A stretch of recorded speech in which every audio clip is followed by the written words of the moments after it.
Buenas tardes. Bueno, lo primero deciros que no sé ni por qué estoy aquí. Eso es lo primero. ¿Por qué digo esto? Porque yo no pertenezco al consorcio emocional de Pablo y de sus seguidores y colegas. Y más bien, él lo sabe, soy una persona totalmente refractaria a todo lo que se llama la psicología buenista, que en parte es psicología positiva, pero que en parte también hay, desde mi punto de vista, demasiado camero, demasiado engaño y demasiadas ganas de pasarlo bien sin demasiado registro. Entonces, porque una persona como yo, que no cree demasiado en los libros de autoayuda, está aquí presentando un libro que está en los estantes de autoayuda? Gracias. Sí, mucho mejor. Sí. Uno de los motivos por los que yo soy un poco reactivo a todo este tipo de temáticas es porque en mi experiencia profesional, que no es de psicología, sino de investigación de mercados, me he tenido que enfrentar siempre a una especie de negacionismo de la realidad. O sea, en mi sector, a pesar de todo lo proactivo que se quiera ser, a pesar de todas las nuevas tecnologías y de todas las nuevas técnicas psicológicas para vender positividad y vender productos positivamente, chocaba con un espíritu que realmente una cosa era lo que se decía y otra cosa era la realidad. Esa experiencia profesional que la he tenido durante más de 30 años me llevó a la conclusión de que algo fallaba cuando entre lo que es la realidad y lo que es el discurso que se vende hay un abismo grande o no grande dependiendo del sector. En el mío era sumamente grande. Eso me volvió escéptico en cuanto a aplicarlo en el mundo laboral.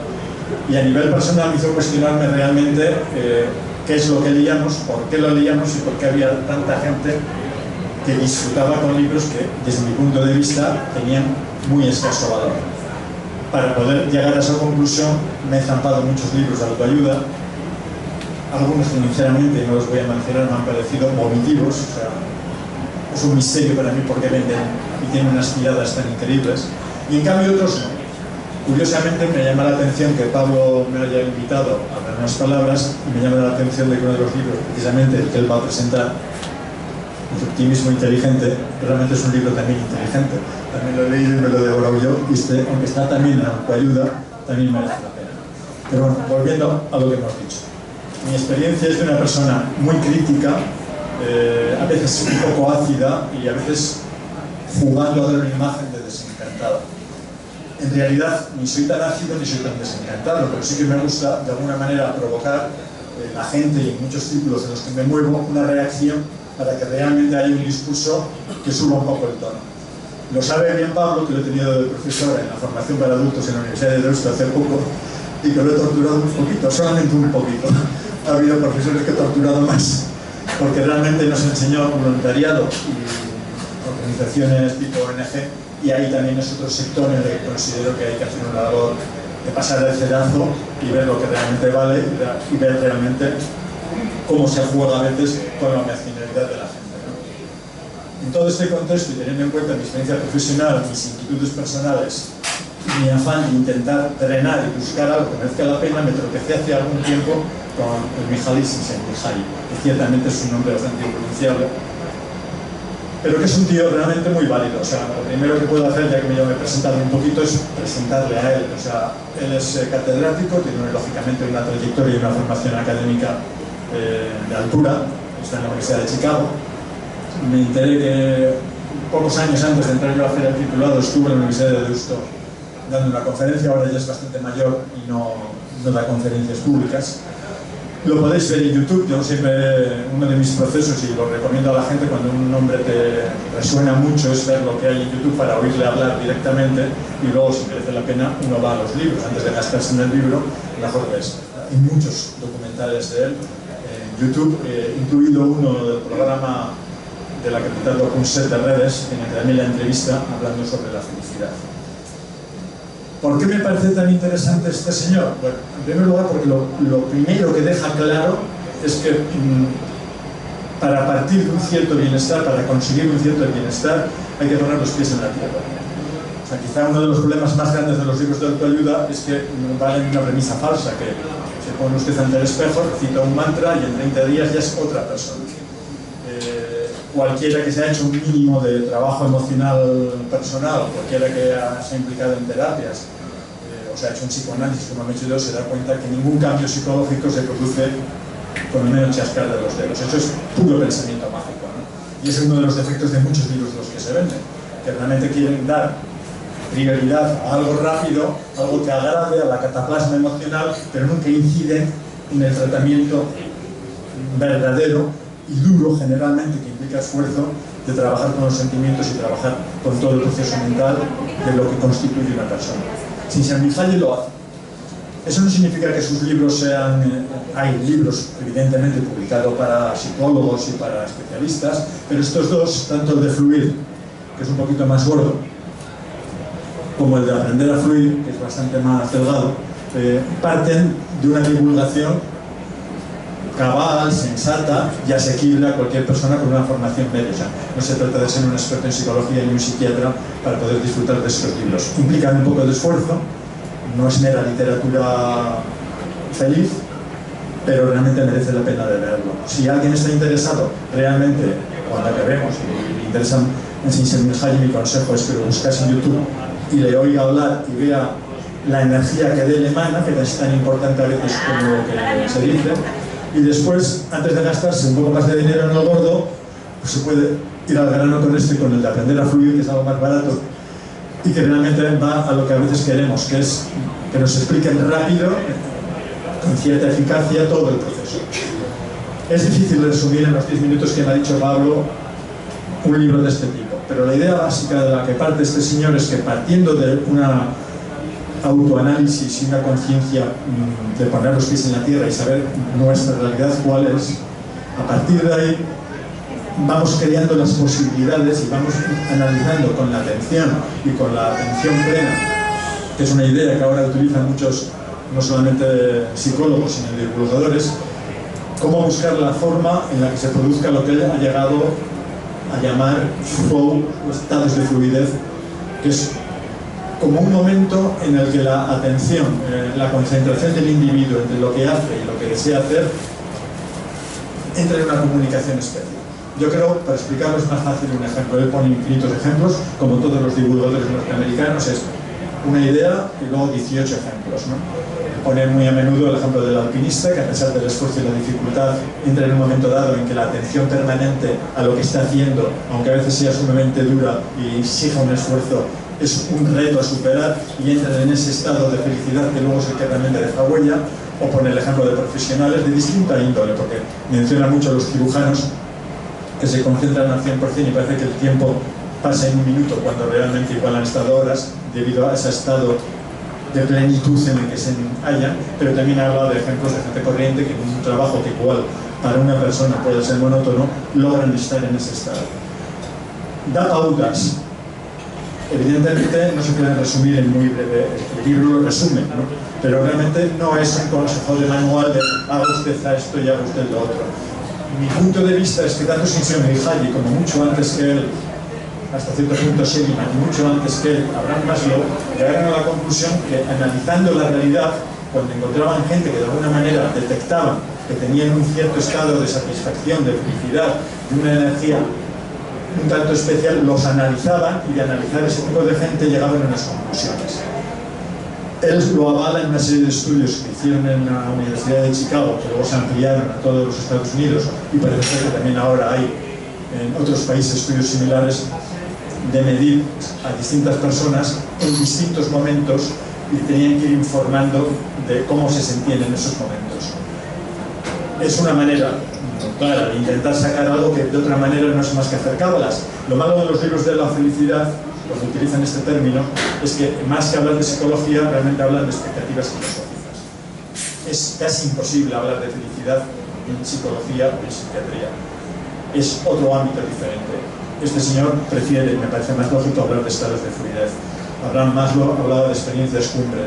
Ambos, de alguna manera, reflejan un mismo estado. Es personas que, a pesar de unas circunstancias concretas que no siempre son idóneas, logran superar según qué dificultades y entrar en esa especie de estado.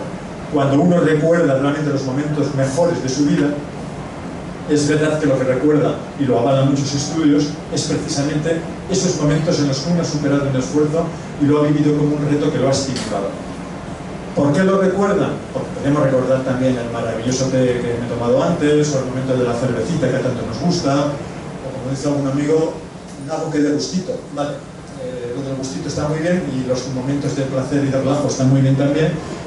El bienestar es necesario, pero realmente cuando uno hace una retrospectiva de lo que le da sentido a su vida, se encuentra, este señor lo ha encontrado y con él otros muchos psicólogos, con este tipo de situaciones o momentos que él denomina estados de flow y que realmente es la constatación de que alguien supera un reto que se ha puesto. O sea, hay que tener claro que una de las cosas que nos va a pedir es que de alguna manera drenemos muchos de nuestros planteamientos y vemos qué metas nos podemos plantear y a través de esa meta encontrar el equilibrio entre que no nos desborde, que eso es clave, o sea, tiene que haber una cierta progresión de decir esto me estimula, a esto llego y veo que voy progresando. Si te pones una meta, porque estás en, porque te dicen que eres maravilloso y que puedes tener una carrera en 3 meses, seguramente la decepción vendrá de seguida. O sea, es preferible que cada uno se autoconozca, vea cuál es lo que realmente interiormente le motiva y se vaya creando esas pequeñas metas hasta qué punto va fluyendo y eso le va motivando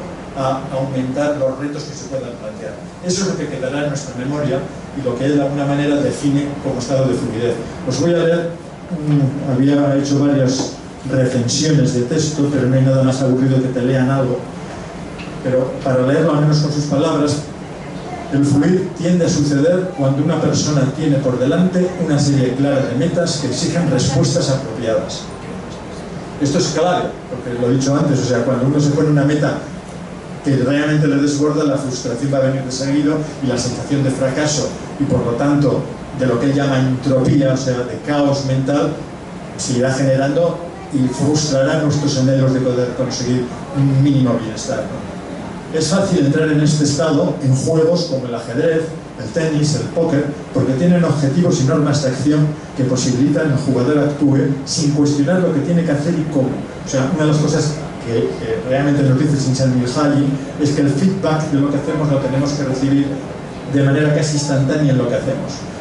Es una interacción rápida, porque si desconocemos las reglas, si nos sentimos inseguros, entra otro tipo de ansiedades que no ayudan a que se cree el estado de fluidez. La misma claridad de metas se produce cuando se participa en un rito religioso. En personas, por lo que sea, por su sentimiento, por su manera de entender la vida, que la religión realmente les hace entrar en esos estados. Cuando se toca una pieza de música, es fácil de observar. Cuando alguien hace una alfombra, se crea, o cuando se crea un programa de ordenador, se escala una montaña, se practica la cirugía. Las actividades que inducen los estados de fluidez optan por llamarlas actividades de flujo. El resumen de todo esto es que para encontrar ese estado de flujo tiene que haber un equilibrio de factores. Lo único que yo creo que no acaba de aclarar Csikszentmihalyi, yo creo que no lo aclara de hecho en ningún libro de psicología y mucho menos de según qué tipo de autoayudas, es porque unas personas fluyen con unas cosas y otras fluimos con otras. Por ejemplo, para mí es un misterio como la gente practicando el fútbol, pues hay que reconocer que hay gente cuando lo juega, cuando participa, porque no solamente se trata de ser pasivo, entran en esa situación de enganche, de volver a repetir lo que están disfrutando. Realmente es una situación de negantropía. Él habla de entropía y de negantropía, hablando de que entropía es el caos mental que se produce cuando hay exceso de ansiedad, de temores, de cosas que nos paralizan, y negentropía cuando la personalidad se concentra y realmente se nota que está entrando en un crecimiento. Por eso critica tanto en el libro la televisión y muchas otras actividades pasivas, porque él considera que la pasividad nunca produce nada que contribuya a la construcción del yo. Y lo que uno realmente vive como sentido no es el entretenimiento, no es que lo estén, no sé cómo decirlo, porque no quiero tampoco hacer críticas demasiado crueles de televisión y de programas. Y realmente nuestra función es, aquí estamos en Finland, que es un templo de consumo pasivo en general, pero bueno, esos consumos también se pueden convertir, si uno lo intenta, en algo que interactúe con uno y que sea activo. Todos esos estados que realmente implican un esfuerzo son los que en la memoria final del individuo van a quedar como recuerdo de los momentos mejores y ahí sí que se podría, si queremos ser generosos, utilizar la palabra felicidad. Pero quizá la más clave es encontrar sentido a la vida, y el sentido está siempre en tener claro una meta y en el esfuerzo que implica esa meta.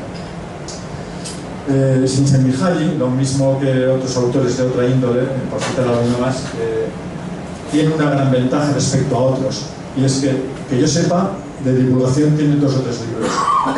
Uno de los problemas de los norteamericanos es que una vez dan como una idea, que en el fondo esto es una idea muy sencilla, repiten un libro y repiten un libro y repiten otro y otro y otro. Por poner un ejemplo, que no es menoscabo, que norteamericano también de gran peso, como Ken Robinson, llamó el elemento, y el elemento realmente, en el fondo, es una idea muy similar al estado de fluidez de Csikszentmihalyi. El señor Coleman, que es muy conocido por su inteligencia emocional, desde que descubrió la inteligencia emocional, y lo siento por el nombre, todo es inteligencia emocional de todo tipo y de todas dosis y en todas cosas. Hay inteligencia emocional, hay ética emocional, ahora todo tiene que estar relacionado con la inteligencia y con las emociones. Eso es clave, pero hay gente que realmente abusa de la misma idea, sacar 20.000 historias. Me parece un acto de honestidad por su parte, que a mí me cuenta a favor, teniendo en cuenta las prevenciones que tengo yo con según qué mercantilismos, el que este señor no haya abusado del tema.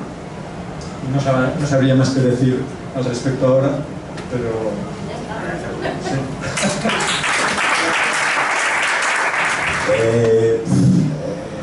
Yo no sé si vosotros en todos los libros de autoayuda, que soy como tú, Javi, que soy un poco autocrítico también de esto, yo por mi propia experiencia, que de hecho lo fomento, ¿habéis visto algún título que hable sobre llevar nuestra vida a un juego? A un juego. Planteárselo, o sea, porque generalmente nos llevamos nuestra propia vida, que es inmensamente conocida por nosotros, la creemos así, que la cansamos, o sea, que es cansina, o sea, la llevamos como si fuese un trabajo, y un trabajo es aburrido, siempre hacer lo mismo. Yo llevaría, como se dice en francés y en inglés, play o jouer, play de guitarra o jouer teatro, que es más divertido, es jugar. Yo optaría por llevar la vida como un juego, no como un trabajo, porque un trabajo es súper aburrido. Por eso mucha gente está muy desgraciada con su vida. Lo de la palabra como juego me parece un poco complicado. Quiero decir, yo hace tiempo algunos libros de tipo New Age me parecía que ahondaban mucho en esa historia, y cuando los leías me parecía que era un poco happy flowers, aquí no existen los problemas, hay que estar siempre como un emoticón con la sonrisa, y eso, por lo que he dicho antes, por mi manera de entender la realidad, pues como que se alejaba. Pero estoy de acuerdo con lo que dice Carolina y con lo que decía Csikszentmihalyi, que realmente si uno encuentra la capacidad de fluir, algunos en el trabajo, otros en pequeños momentos de su vida, en aficiones y demás, la vida no se convierte en un valle de lágrimas. O sea, que decir que ese discurso ya queda un poco obsoleto, y entiendo que hay que buscar lo que tiene de positivo la vida, y en lo posible potenciarlo, y en lo posible ser parte activa de ello, no un simple ente pasivo. Pero tanto como juego ya dependerá, pues eso, yo conozco gente que vive realmente con su trabajo, y que llegan al extremo de que toda su vida es trabajo.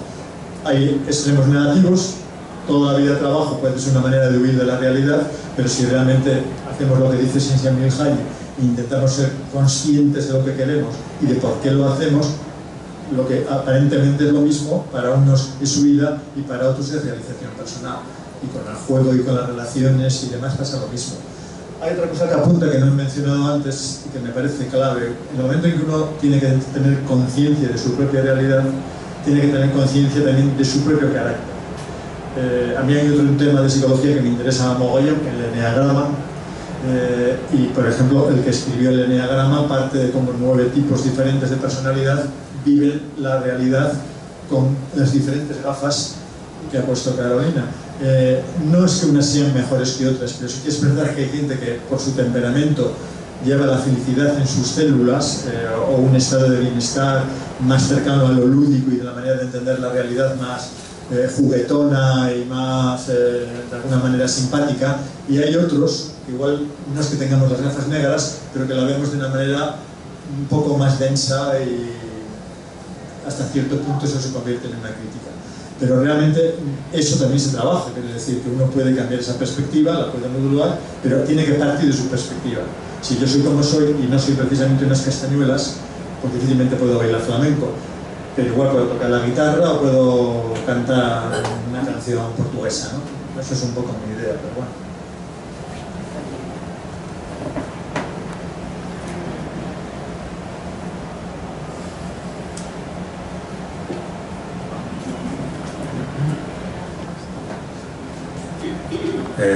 Por lo que me has dado a entender, cuando hablas del enneagrama, de esos tipos, parece ser que estamos predeterminados para una forma de funcionar.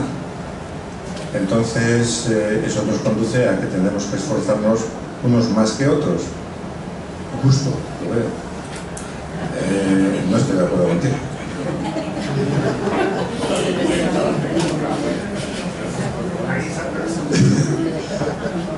Ojalá que fuese el inventor del enneagrama, no soy yo, muchísimo menos, ¿no?